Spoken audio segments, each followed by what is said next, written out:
আসসালামু আলাইকুম। এটা হচ্ছে রোহিতপুর ইউনিয়ন পুরাতন সোনাকান্দা মোলাবাড়ি। এখানে আপনারা দেখতেছেন পেয়ারা বাগান, তারপর ড্রাগন বাগান, ওই পাশে আছে ফুলকপি, দেন তারপর আছে এখানে লেবু, খুব সুন্দর লেবু,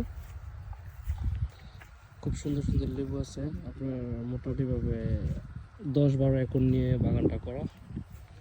তো ভালো লাগলো আর কি, অবশেষে খুব ভালো লাগলো এরকম একটা পরিবেশ দেখে। আমরা আরেকটু যদি সামনে যাই তাহলে আরো কিছু বাগান দেখতে পাবো। আপনার আপনারা চাইলে বাড়ির ছাদে বা বাড়ির আঙিনায় লেবু বা মালটা লাগাইতে পারেন। তো আরও সহজ হবে যদি আপনারা ড্রাগন গাছ লাগাইতে পারেন। এটা খুব সহজে ফল ধরে এবং খুবই সুন্দরভাবে ড্রাগন ফল হয়, এতটা যত্ন লাগে না। আপনারা চাইলে খুব ইজিভাবে করতে পারবেন ড্রাগন বাগান।